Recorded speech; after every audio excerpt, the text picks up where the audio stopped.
Good afternoon, everyone. Thank you for joining us today for this webinar, which is part of the Grooming and Coercive Control Summit 2023, hosted by Neurodiverse Connection. If you haven't heard of us before, Neurodiverse Connection is a community interest company that exists to elevate the voices of neurodivergent people to help them flourish and thrive. The summit is our first ever event series, so we're delighted that you've chosen to join us and be a part of this. Our aim for the summit is to start conversations, to collate knowledge, and share lived experiences of grooming and coercive control. This is an issue that affects many lives, but it is rarely talked about openly. We believe that challenging the stigma that surrounds it can help us to accelerate positive change in a critical area. Before we start today, we have a few housekeeping remarks. At Neurodiverse Connection, we are committed to promoting the use of neurodivergent affirming language. Our guide to neurodivergent affirming language is available in our resource library.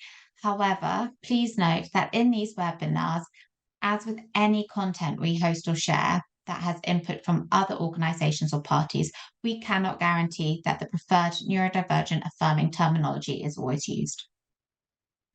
So this pre-recorded webinar discusses the crucial intersection of neurodivergence and the challenges posed by adult survivors experiencing coercive control and grooming. Our speakers explore the unique vulnerabilities neurodivergent individuals may face and discuss practical strategies to support and protect them in the face of these insidious threats. This webinar is chaired by Meena Kumari, who's the director and founder of Hope Training, with guests Naomi, Donald, and Bridie Anderson. Meena, Naomi, and Bridie will introduce themselves in their video. So I will now hand over to them and we will start the session. My name is Meena Kumari and I am here with Naomi, Donald, and Bridie Anderson. So I'm going to be your chair. I run an organisation called Hope. Hope stands for Helping Other People Every Day. I'm neurodivergent myself. So when I was asked to actually lead on this piece of work, it was just amazing to see that we can talk about our neurodivergency, but also the work that we're doing in the sector. And I do predominantly work within the violence against women and girls sector.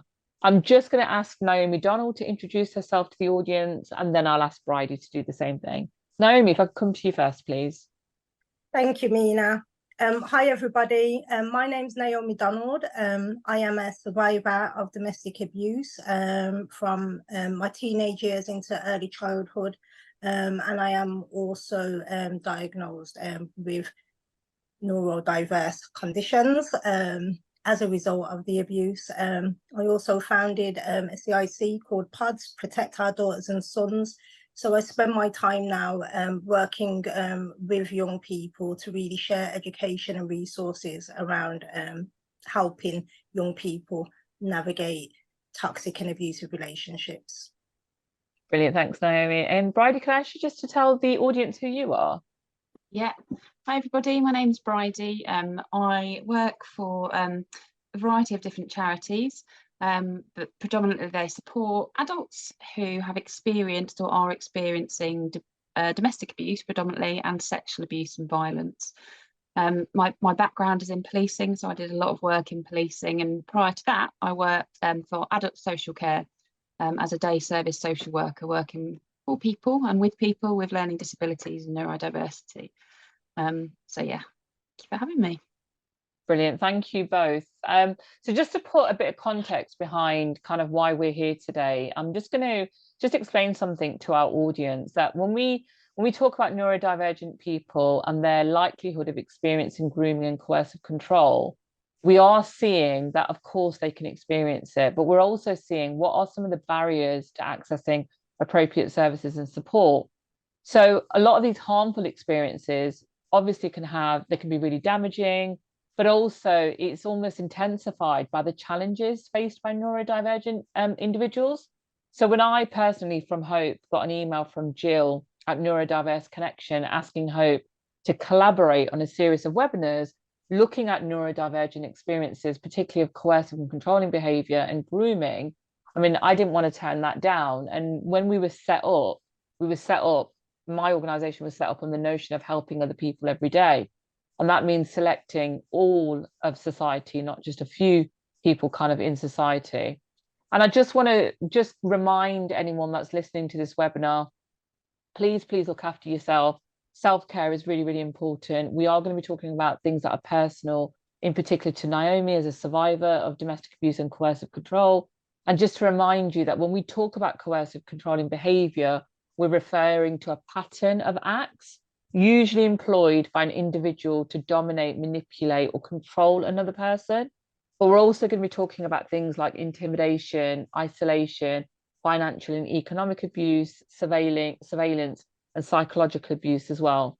And we know with grooming, it's about building that trust, establishing that emotional connections, you know, for the purpose of exploiting or manipulating another person.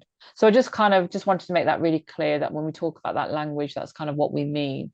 So I'm going to go back to you, Naomi, if that's okay, and just kind of start off with just kind of the first question around, you know, can you just very quickly just tell us about your story, about your background, you know, how did you find out about neurodiversity, and kind of what impact has it had on you, kind of making any reports, for example, to the police or other services?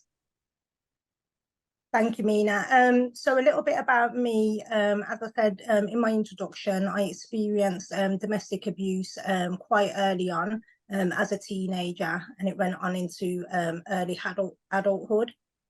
And within that relationship, there was a lot of controlling and coercive behaviour that was used to almost, I suppose, keep me as a victim and keep me in that position of somebody with very little power and little confidence to be able to really leave the relationship.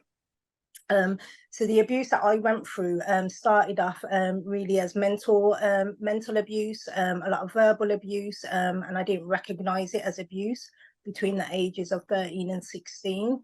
And then it wasn't until I reached around about 18 that the abuse had escalated into a lot of physical and sexual as well as financial abuse.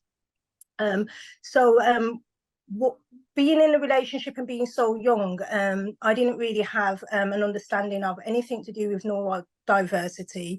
I didn't really understand what depression or anxiety really looked like, but I knew something was happening within the relationship. So it wasn't actually until after the relationship, when I was in my recovery period, and in fact it was 2 years after I'd left the relationship, that I'd actually disclosed to my doctor some of the things that were happening behind the scenes in terms of self-medicating to deal with the trauma, the depression symptoms in terms of not being able to get out of bed or get ready or really function on some days, and the anxiety and panic attacks, all of which were things that I thought were just normal. So as I said, it weren't until I spoke to my doctor 2 years after it that he was able to diagnose me with depression, anxiety, and PTSD, amongst other things. And I still didn't really understand what neurodiversity was then. I just knew that I had these conditions. But as time has gone on and it's become more relevant, a topic of conversation, I'm understanding more now that yeah, I'm a proud neurodivergent individual.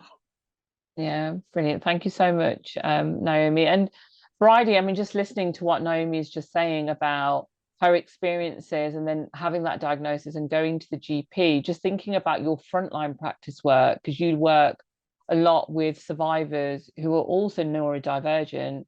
You know, how is this different to some of the other work that you've done? What are some of the barriers for neurodivergent people in identifying coercive control or identifying grooming? I think what I find when I work with survivors frontline, or I support staff as a manager who are supporting individuals who are neurodiverse, there's a plethora of kind of different factors that make it harder for them potentially to recognise themselves as worthy. We see a lot of our clients with neurodivergence already having experienced bullying in life. They already have low self-esteem. They're already seen as other than, like they don't fit in. A lot of them will describe themselves to us as people pleasers. They're desperate to fit in. They want to really have friends, have close acquaintances, be seen as, in brackets, normal.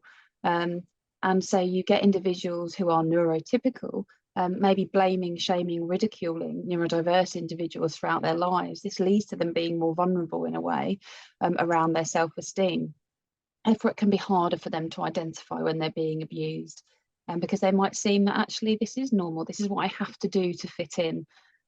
So it can be challenging for them to really kind of, I suppose, value themselves as we do as their support staff.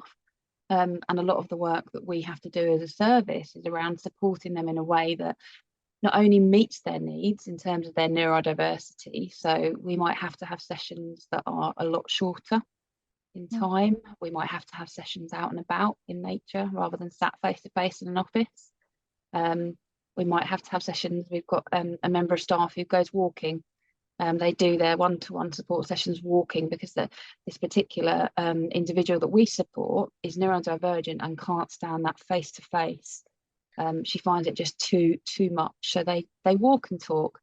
But it's about having that understanding of those different barriers that individuals who are neurodivergent will have, and then how we can come them, not seeing them as obstacles, but just seeing them actually as ways to learn different ways to provide our service. But certainly that impact of their younger life leading into adulthood, we see a lot tending to make them feel less confident, less worthy, and not probably recognise that the abuse that is happening to them is as abhorrent as it is, because of this wanting to people please, to make individuals happy, to be seen as one of the crowd.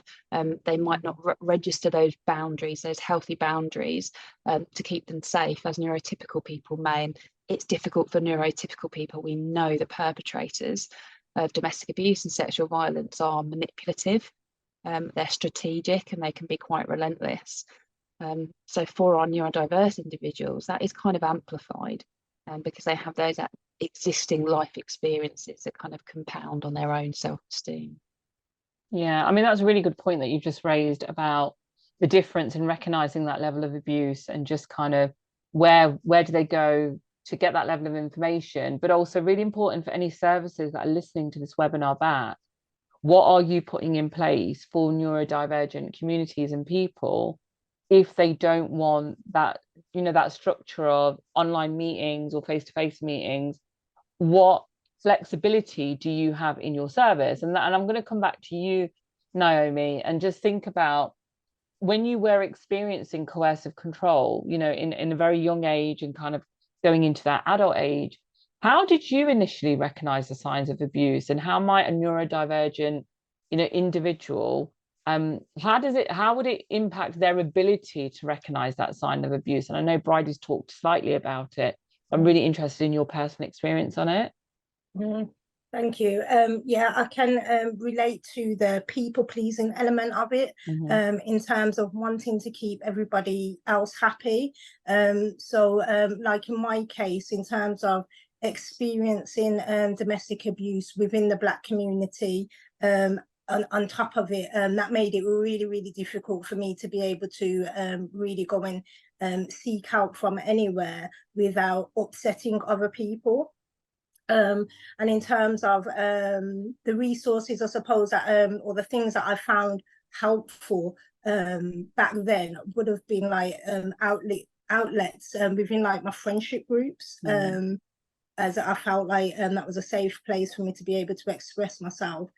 However, I didn't see myself within services, so I found it very difficult to actually reach out to any services and say, hold up, I need help here because I'm experiencing this. And it's really difficult to pinpoint when I identified that it was actually abuse. And I don't think I really identified it up until that moment that I actually did contact the police to remove the perpetrator from our lives. Yeah, thank you for that. And Bridie, just following up on services, because again, it's a really good point. When we think about some of the barriers for services making the adjustments for individuals who are neurodiverse, why can't all services just make those adjustments? So what have you found in your day-to-day practice or your frontline practice, even when you were policing, that you could put in that was quite quick and easy, but still was very effective? I think, and initially, this is all where it's got to start with, is that training around being neurodiversity informed. We have to understand it, because misinterpretation of neurodiverse individuals can lead to terrible outcomes. It can lead to them being labelled, to be labelled hostile, not engaging, violent. You know, they don't fit into the mold potentially of this, whether we talk about it or not, but this kind of worthy or ideal or typical victim, because they might get angry, they might have triggers that set them off, and their emotional intensity, we often find in neurodivergent individuals, can be far greater than neurotypical. Are we understanding that in a neurodiverse informed way? So I think the first thing services, whatever service you are providing, can do is understand it, get some training, be informed about what neurodiversity is, the range as well. It's a massive spectrum. You know, we've got individuals we support who are affected by fetal alcohol syndrome. We've got individuals with ASD, autistic spectrum disorder. We've got individuals we support with a huge range of differences. But what we know about them all is that we have to give time to understand it. We can't always meet the needs of those individuals. So it's also about that multi-agency approach, you know, not just saying, oh, sorry, we can't, but looking to who can then. We might have to get into a national specialist service. We might have to bring in another agency like adult social care and work together to form something suitable. Because I think for too long now, we've labelled individuals hard to reach, and actually it's us as services that are hard to reach. We're not reachable. So things like, I mean, we run some group work, some of those online, some in person. It's not always going to be appropriate for our neurodiverse clients to attend those groups, because they wouldn't necessarily be able to keep up with the speed of those sessions, with the way those sessions are run. So we would use smaller sessions, but again, that comes down to resources. Have we got the resources to be able to effectively provide that? Sometimes we will, sometimes we won't. So it's about having that whole community kind of approach to it, whole agency, multidisciplinary understanding around those neurodiversity needs, and working together to fill those gaps, because they shouldn't be, you know, it's a decent proportion of the population, and probably more than anyone knows, that are neurodivergent, because we still have individuals that have got 3 years waiting list to be diagnosed. We have individuals who have been misdiagnosed, and what we also see is a lot of mental health issues being lumped in with the autism, and not being treated, and the correct mental health pathways not being accessed. So I think as services, we have to advocate. So we have to be really kind of robust advocates, and that we can better do that if we understand the topic and if we listen to the people that we're working for. But something Naomi said really touched me, and it's actually she didn't see herself in any of those services. So actually, are the materials we're producing, are the way we're advertising what we do, are the way we're communicating with people, do they resonate with individuals, you know, who are from neurodiverse backgrounds, who might not have the same ethnicity as the person that we're thinking of, that we're targeting in all of our campaigns? That you have to be relatable in order to be accessible. So I think a lot of agencies, a lot of services just need to start with the basics, understanding what we're talking about, and then looking, because little minor changes, they're not hard, they don't have to cost a lot of money, and actually they can be hugely impactful on our neurodivergent cohort of individuals that we're supporting, because the risks are different. The impact of coercive control can impact them differently. And again, just having that understanding, looking at little ways that things can be tweaked, actually can have a massive difference in the accessibility of service to individuals with neurodivergence. Yeah, I mean, absolutely spot on. We know about 1 in 7 people, so that's more than 15% of the people in the UK are neurodivergent. So that's between 30 to 40% of our current population are neurodiverse, and the remaining are neurotypical, and about 8% of the people in the UK are thought to have ADHD. But it goes back to a point that you've just said, Bridie. You've got you know, survivors and clients that you're working with that are still waiting for a diagnosis. Naomi had to go and speak to her doctor to get any form of diagnosis, or just to kind of get someone to listen to what she had to say. And I just want to go back to a point that you raised, Naomi. You talked about, you know, being from the Black community and being that people pleaser. Again, do you think neurodiversity is discussed within your community? Do you think there's enough information out there? We know, you know, a lot of adults are experiencing coercive and controlling behavior. Do you think there's a bit of a stigma that's attached to kind of saying that actually I come from a community who are neurodivergent? I mean, what are you seeing out there? What did you experience when you were trying to report to friends or peers? Yeah, I think there's still a lot of stigma attached to neurodiversity and its relation to say mental health and mental health conditions. So a lot of the times it can be dismissed in terms of historically we are expected to be strong, or within our communities and families we're raised to be strong, independent Black women.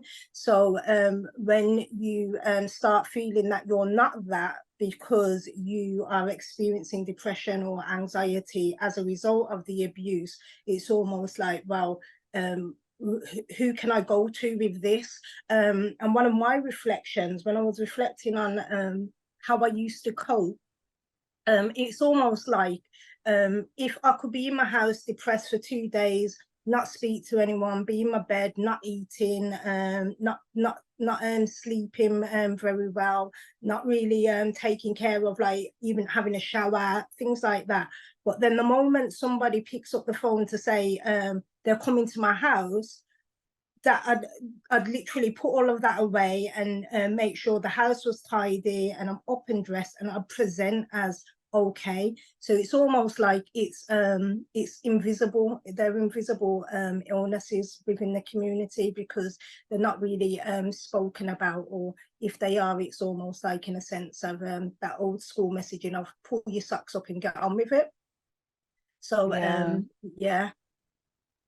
I mean, and that's really hard to hear, isn't it? When you've got someone who's in an abusive situation and because of the abuser, and it's almost like they feel like they just have to get on with it, and not feel comfortable to speak to the community or speak to their peers. And Bridie, when we think about coercive and controlling behavior, and what perpetrators do and how they do really early on groom a lot of the survivors that they, you know, engage with. When you think about some of the work that you do around controlling and coercive behavior, do you think there's even enough education out there in linking neurodivergency and coercive and controlling behavior? I mean, what more needs to be done in training and educating people? To answer that, no, I don't think there is enough. I think in and of itself, controlling coercive behaviour is still not as understood as it needs to be in every kind of aspect of the work sector, certainly services, and for many years they have been really good at understanding it. However, other agencies still kind of a little bit behind on that. So I think understanding that in itself is difficult. You then have to have that understanding of how neurodiversity might impact individuals and therefore make them more vulnerable, make them appear potentially to individuals who might be supporting them as not wanting that support, when in fact actually they need it even more. Neurodiverse individuals can often take things literally, those nuances, that real kind of non-verbal communication. Coercive controllers will use that a lot because a lot of that coercive control is subtle and it's covert. So individuals who are victims of coercive controlling abusers, who have some issues with those social cues and that social understanding, might react in a way that could even potentially put them at more risk. So again, are we sure as services that we're addressing the right perpetrator? Because if a neurodivergent individual does start shouting, can't cope with the situation, uses violence, are we understanding that in the right context with them as the primary victim using retaliatory violence, or are we seeing them as the issue? And we've seen that a lot, where actually our neurodivergent clients are seen as the problem. rather than having that understanding of this is how they're reacting. It's seen in a very neurotypical way. You add in then the complexity of understanding how manipulative coercive controllers are and how subtle and insidious those types of behaviours are. We rely even more on agencies, on external agencies and support services to recognise that, because those neurodivergent individuals may not. We also see a bit of an overrepresentation of neurodiverse individuals accepting themselves as the perpetrator. They're so used to being blamed, they're so used to being the bad one, being the broken one, being abnormal, that they will take that on. So when we use the term gaslighting, it's a key tactic perpetrators will use to make individuals question their own sense of reality. We tend to see that being even more impactful on victims who have that neurodiversity. They're more susceptible to that gaslighting because they're already used to questioning their own understanding of the world, getting things wrong, being told that they're not seeing things appropriately, not doing things appropriately, that they're reacting something different to the norm. So I think as services, hugely important that we get better at recognising the impact of coercive control on people with neurodivergence, but I think we're a way off yet. Yeah, and that's why I suppose I'm really grateful to Jill and her team for actually doing this summit and bringing together kind of her world and our world together and saying, actually, let's talk about the similarities, but let's talk about what we can do. And Naomi, I'm just thinking about some of the things that Bridie's just said about, you know, sometimes neurodivergent people are seen as that primary person that's potentially doing the abuse, but actually they're not. But the way that they might act out, their behaviour might give off a different signal to a police officer or a social worker or a youth worker, for example. And just your experience, you know, when you were going through coercive control and you were going through those different stages of grooming, kind of with that abuser, did you feel that your behaviour might have been different? Or just thinking about those certain nuances that Bridie was talking about, did you always pick that up? Or was it, you know, was it just something that you just weren't used to? Yeah, I think it was something that I wasn't used to, or I didn't really understand. So with me, I now understand a lot of my anxieties would have presented to the outside world as me being aggressive, because I'm in a state of defending myself and survival hypervigilant. So sometimes, say for instance, I've got an appointment with a service, however, I'm having a very triggering day, and I found it very difficult to even get to that service. By the time I reach that service, depending on how I'm received, is then going to depend on how I'm going to react. So a lot of the times I would often be, I suppose, penalised from a behaviour, rather than people looking beyond the behaviour to say, hold on a minute, here we've got someone who's gone through all of this trauma, so is going to be anxious, is going to have PTSD, is going to have all of these things. So what can we do to help that individual? But a lot of the times it would be that, you know, you're threatened with, we can no longer help you because you might have said a swear on the phone, or for whatever other reason. So it can make it really difficult. And it's interesting because I think Bridie, in one of her opening kind of statements, did talk about the fact that, you know, is it hard to reach, or are we not doing enough to engage or reach these individuals? But actually, if you don't understand or even ask those questions about, you know, why Naomi might be a certain way when she walks in, you know, you're not going to engage, you're not going to open up, you're not going to have those dialogues. And when we think about coercive controlling behaviour being a pattern and being sets of behaviour, is that what the perpetrator wants? Do they want you then not to engage with services and then almost go back to, actually, I need to rely on you? So going back to those grooming stages, you know, which we're all constantly talking about in the work that we do. And just, Bridie, when we think about grooming, and I know, you know, we're talking about adult grooming, we've got another webinar, we're going to think about young people and grooming. We talk a lot about grooming with young people, but not so much with adults.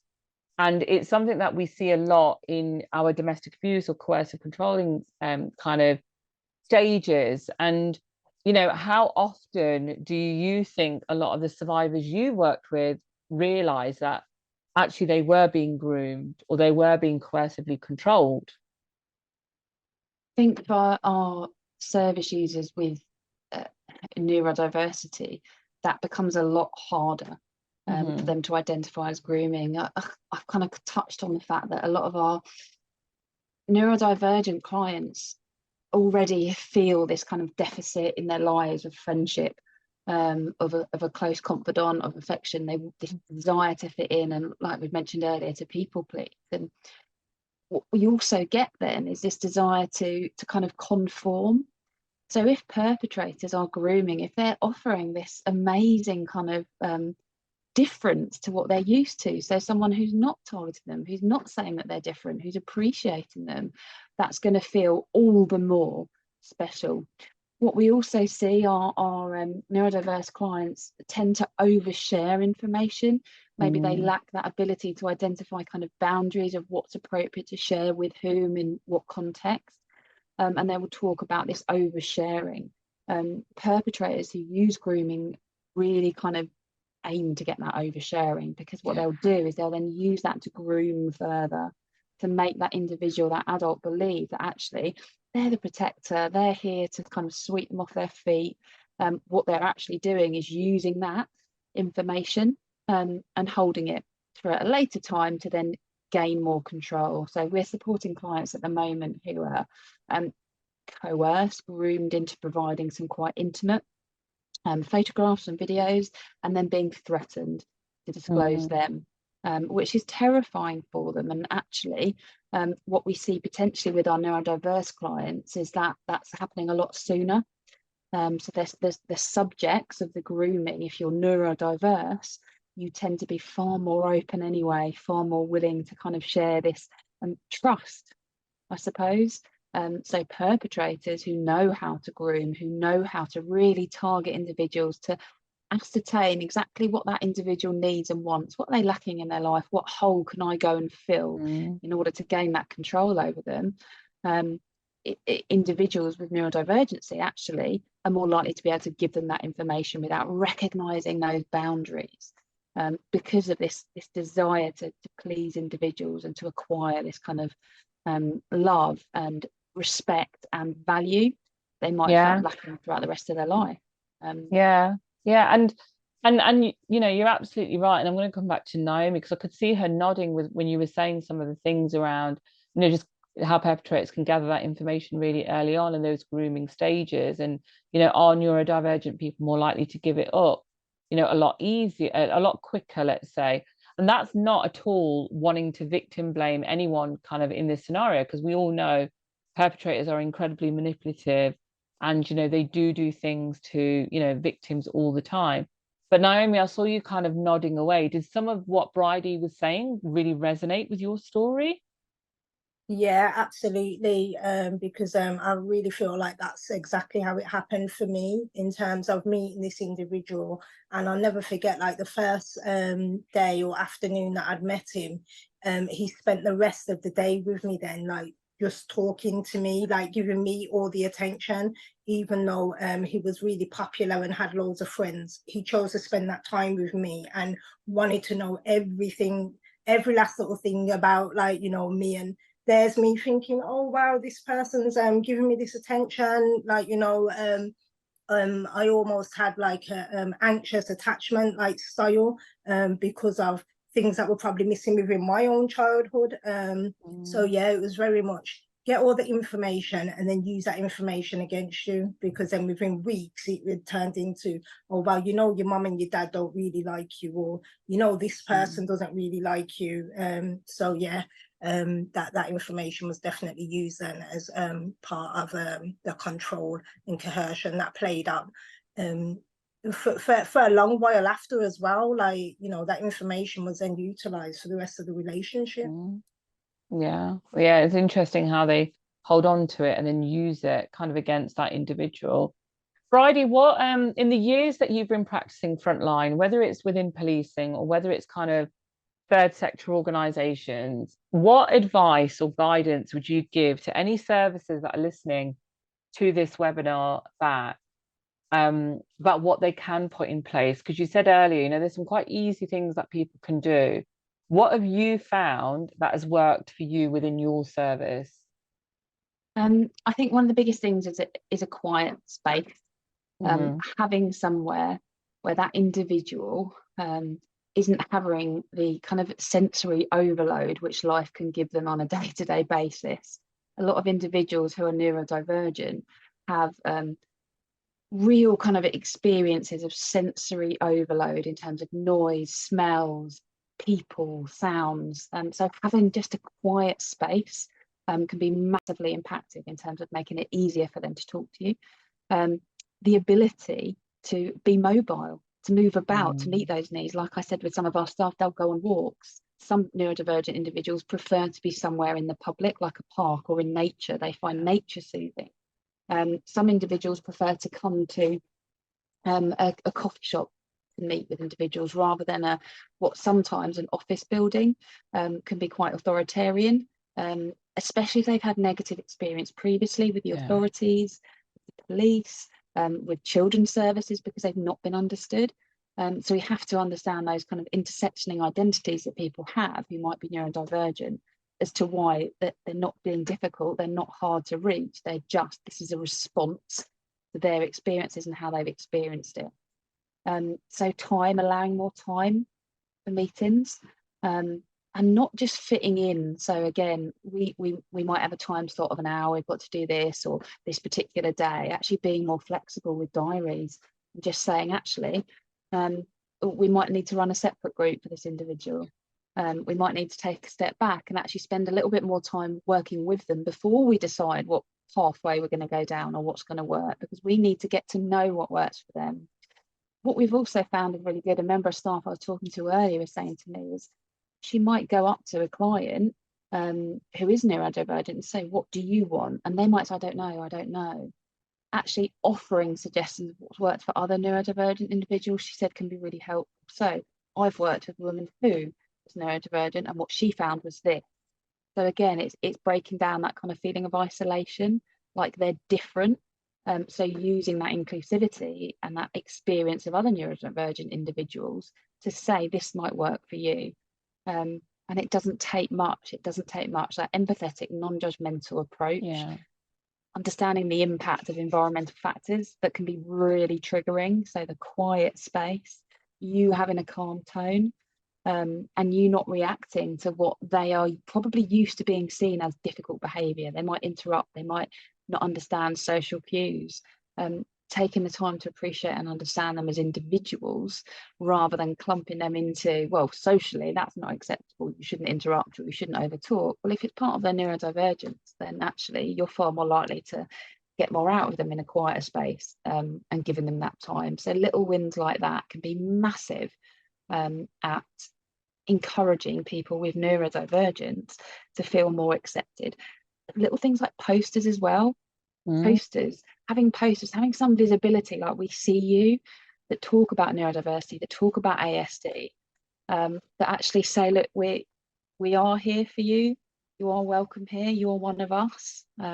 We have neurodivergent staff, so again, it's about removing that stigma and talking about it and making it not a taboo, because they're likely to feel shame. They'll feel shame as a victim, they'll feel shame as an individual with neurodivergence. So just kind of removing that, agencies can go a long way just by doing that, by taking away that stigma. I think that's a really good point, and I'm going to come back and just see what Naomi thinks about some of the stuff that you've just said, as someone, you know, who is neurodivergent and she's gone through it. You know, Naomi, what else would you add? But the other day, actually, Bridie, I was in an office and I saw a poster on neurodiversity, and it was like a staff office. And I thought, actually, that's really inclusive. They're talking about it. They're having those open conversations from a staffing perspective. But when I went down to the main kind of reception bit where the public are coming in, there was nothing there. And I almost wished that they had put something there for the general public as well. Naomi, just thinking about some of the things that Bridie's just said, you know, would you agree? Would you disagree? Is there anything that you would add? And is there any advice or guidance that you would give to, you know, survivors that might be listening into this webinar? You know, what advice would you give to them? Thank you. I really like some of the suggestions, some of the things that Bridie said they're doing in terms of like providing different spaces. So we're not necessarily going to meet in an office. We might go out for a walk. I think that would have massively helped me to open up and seek help earlier for many of the things that I was going through.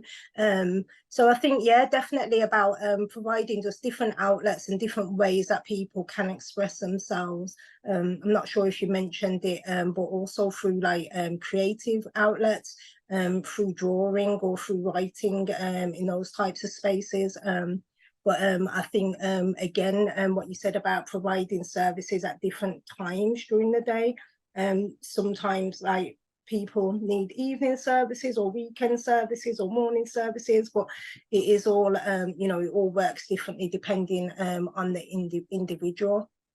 And again, like what you just mentioned around having some kind of acknowledgement, like within the space, that we are accepting and inclusive of neurodivergent individuals, and knowing that the staff, or there are members of staff who also have the diagnosis, again, makes you just feel more comfortable, because then you don't feel like it's them and us. You're like, well, actually, that could be inspiring for somebody like me to say, I could actually have a job in one of these places, instead of feeling like I've got to sit here and, you know, be helped by what society would deem as neurotypical. Like, so yeah, I think that all the things that Bridie's mentioned, I think are really good.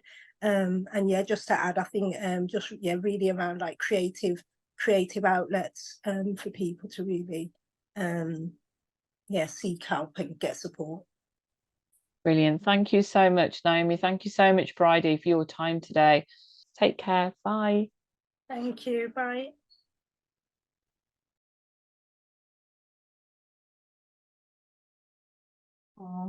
Thank you to our speakers, Naomi, Meena, and Bridie. And I'm really pleased to say we're now joined by Bridie and Meena for a question and answer session. We've had lots of questions in, and I've seen that both Meena and Bridie have been answering them as we've been going along. So I'm going to sort of get straight in and go for some that haven't yet been answered. And I suppose the first one I'm choosing is for both of you, which is so it's from, it says, it's so sad to hear that neurodivergent people are seen as a problem. Thank you for speaking to this. How do we support change within agencies that are perpetuating this misunderstanding? So quite a heavy one to start off with, but I don't know if I want to start with Bridie, maybe if you have thoughts on that one. Thanks, Becca. I think it comes back to just addressing, it's an elephant in the room sometimes, isn't it? And I think it's just about removing the stigma. It's not anything to be ashamed of. People have differences, so many differences. And I think it's about celebrating those. I think a lot of it is about coming from a strength-based approach. I think some services, we get used to coming from quite a deficit based approach. Certainly in policing we're like, what do you need? How can I protect you? And actually it's about really understanding what are your protective factors, what do you need, what can you do, what works well for you. And again, it's just making sure we are reflective of the communities that we serve. So having staff with neurodivergence is really important as well. And like Naomi said, in that interview that we did, it just makes people feel less isolated, because I think isolation is massive in terms of that accessibility and feeling accepted, and not even approaching a service because like, well, they won't be able to support me because, you know, they'll think I'm odd, or I need this, or the way that I will speak, people might take the wrong way. So actually just having some visibility on websites, posters, anything like that just says like, we hear you, we see you, and we want you to educate us, because we want to be accessible. So that would be kind of my. I mean, I don't know if you want Brilliant, to. thank you. No, I think Bridie's answered a lot of it there, and I think one of the key factors here is all organizations they have leaders and they have leadership, and this is about leaders taking responsibility as well. You cannot expect you know, an individual, even a staff member, to come and ask you for support if you don't know, you don't tell them that that support exists, and even acknowledge that they exist. Representation is really, really key. And having this not as a tick box exercise, or not as an additional thing on an agenda, but actually embedded in, is absolutely key. So if we've got leaders kind of listening in to this webinar as well, there's something about taking responsibility and having those open dialogues and open conversations with staff. But also, like Bridie said, within her service, they're very open with what they can do with kind of anyone who accesses support. And what I tend to see, especially in domestic abuse services, is sometimes they're not always very clear, whether it's on their website or posters or flyers, or putting a key message out there that actually we don't have to do this referral over the phone. We can do it. We can go for a walk and do it. And this is why we're giving you these options. So, you know, let's be a bit more open about what we can do. This actually leads into another question, where someone said, do you feel that neurodiversity is represented in videos and posters for domestic abuse?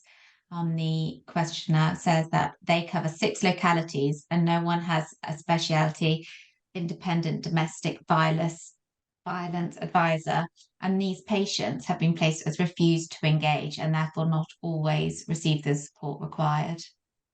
Yeah, I don't think there is enough coverage, representation.